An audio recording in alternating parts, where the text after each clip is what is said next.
Yeah, hello guys. I have a new book today. It's called Zero to One. It's by Peter Thiel. It's a quite a legendary book, and I think it pervades beyond just investing, not just like a lot of other investment books, which just focus on one subject at a time. Over here, I think a lot of the discussions and things are pervasive. They apply in many things. So let's get started. I may want to do it in a slightly different format. I think just taking notes can get a bit boring, but I think let's get started. Yeah.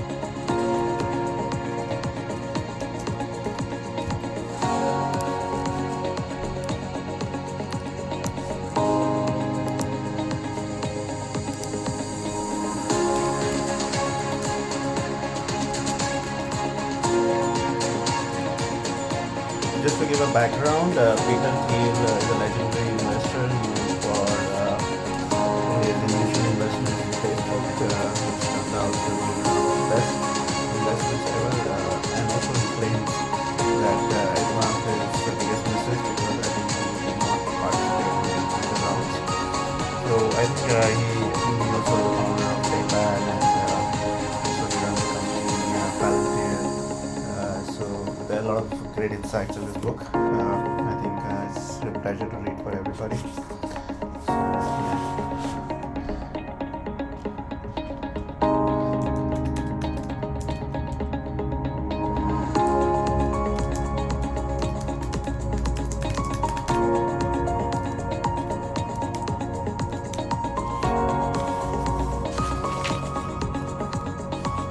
it's very interesting heading to the first chapter, the challenge of the future.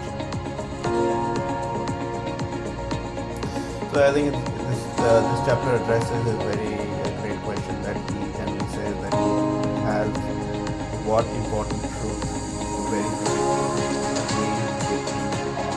I think it's a very tough question to think about it because typically people don't agree with you. You have a general tendency of just kind of not taking either you may get discouraged and just not think much more about it, or you may go back and just where are you going wrong.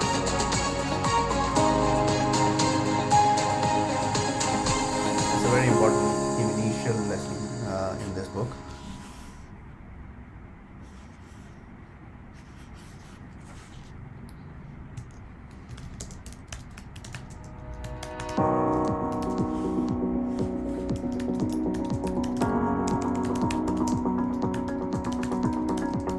And I think, if you see a lot of the discovery in science or new insights that people have had over the years is basically disagreeing with the status quo, and typically in society when people challenge what is going generally not taking always the right spirit.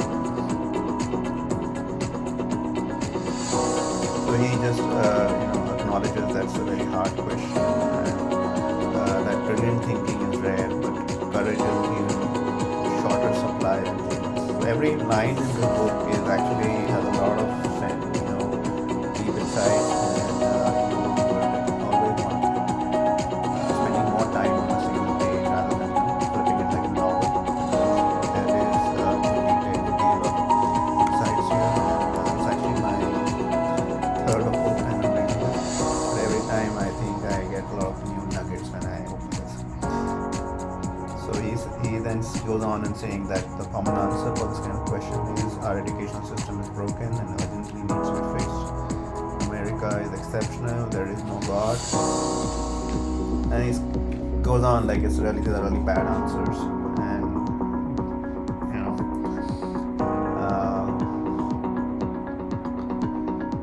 then he also goes on giving what are good answers. So he's saying that the good answers take the following form. Most people believe in X, so the opposite of X. I'll give my own answer later in this chapter. So basically what he's trying to bring is why this question is very important, that this contrarian question, in most minimal sense, the future is simply the set of all moments yet to come. But what makes the future distinctive and important isn't that it hasn't happened yet, but rather that it will be a time when the world looks different from today. In this sense, if nothing about a society changes in the next 100 years, the future is over 100 years ago. If things change radically in the next decade, then the future is nearly at hand. No one can predict the future exactly, but we know two things. It's going to be different and it must be rooted in today's world. Most answers to the contrarian question are different ways of seeing the present. Good answers are close as we can.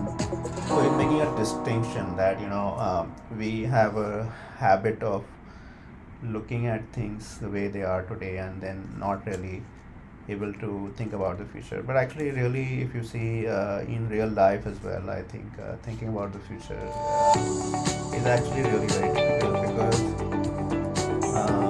we generally have a very, very past-oriented mindset. A lot of people are not able to gauge or so to say, it's generally not so easy. And obviously, there are exceptions. So now, then, in the next one, he comes to the future of progress. That's a very good access which he gives in this particular chapter. I will try and show this to you. So it's like an axis over here. Yeah, so it's like it's a bit difficult. So it's like if you go straight, if your vertical axis will happen only when you do new things, and if you keep doing things which work, then you are moving on a horizontal pattern.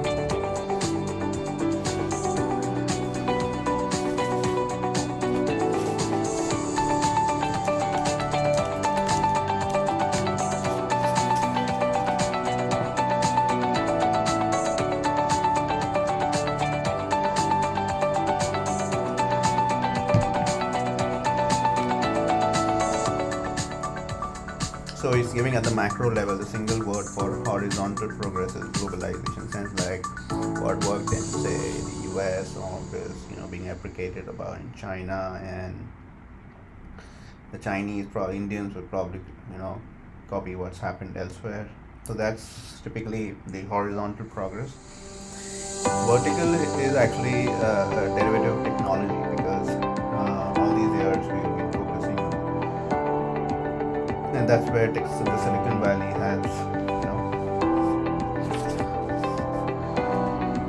and he goes on to say that this computers should not be part of the solution and it can really extend beyond.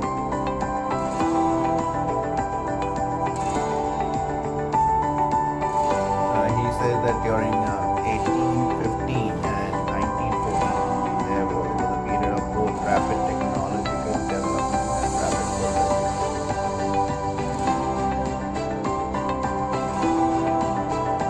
And since 1971, he says that there have been rapid globalization along with limited technological development. So the vertical movement has actually just skipped a lot of the other sectors according to him, and mostly the IT, and globalization is actually taking over the major thing. And he's trying to say that new technology has never been operated. There is a great deal of networking. There is a lot which goes behind. So, like for example, he says that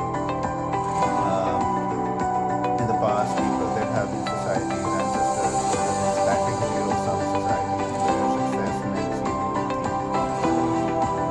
That was a society which we have sort of progressed beyond, and it has been 10,000-year process to move from primitive agriculture, medieval windmills, and steam engines, and he goes on to say that we are the richest society that any previous generation would never have imagined. So I think there is a sense of being grateful with this, and we generally, as a society, are hedonist. We don't really, like to see what things we have advanced. And typically in the past, also society, giving a very small exception, that's between the 1960s. I think it's more US centric because a lot of the other parts of the world were still getting independent and they were trying to gather, like for example, I being in India, I can really see that those were struggling years in the sense the industries were being set up and things like that. And progress was expected to continue. But then, there were things like, day work week, energy too cheap, and vacations too many. Nothing of that sort happened. The smartphone distracts us from our surrounding,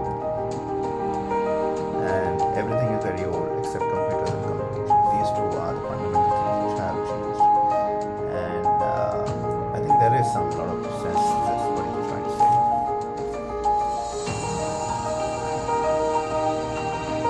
Today our challenge is both to imagine and create the new technologies that will make the 21st century. The future of progress, so has not been automatic.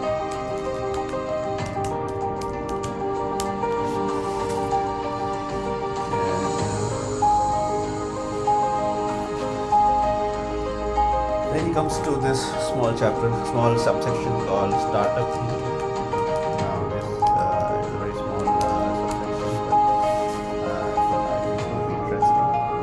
Technologies tend to come from new ventures, startups, from the founding fathers to the Royal Society,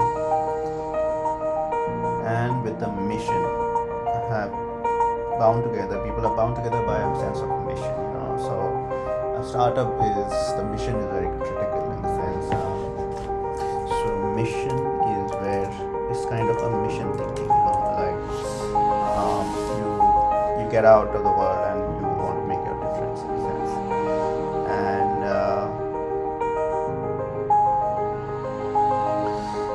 in developing new things in big organizations, I think he thinks is very difficult because the way they are structured, the way they are organized, it's kind of not really the best place to go about it.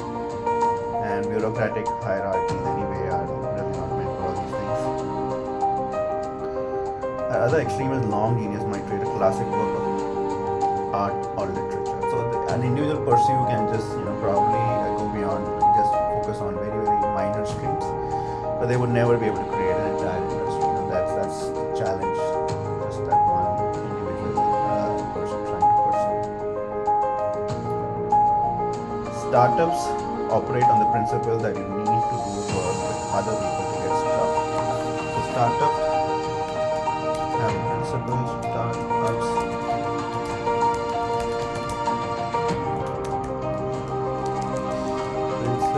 that you need other people.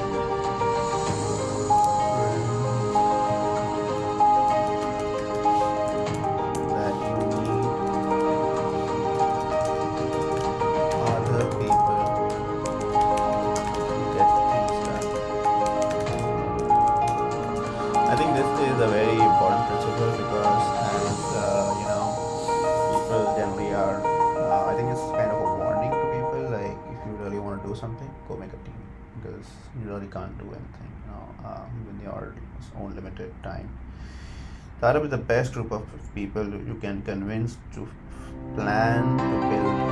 So I think this is a really big statement that a group of people focused towards a single pursuit can make a huge difference, not only to their lives but to society. Even more important than moving in a small size of what space. I think that's true in a sense because you have a very very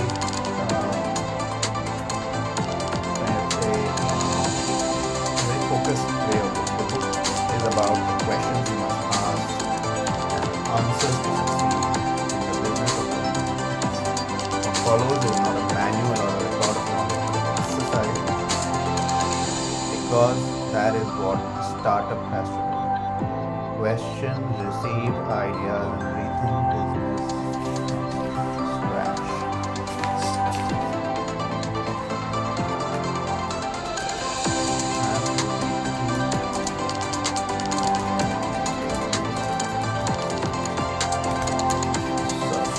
So you may ask, what's the meaning?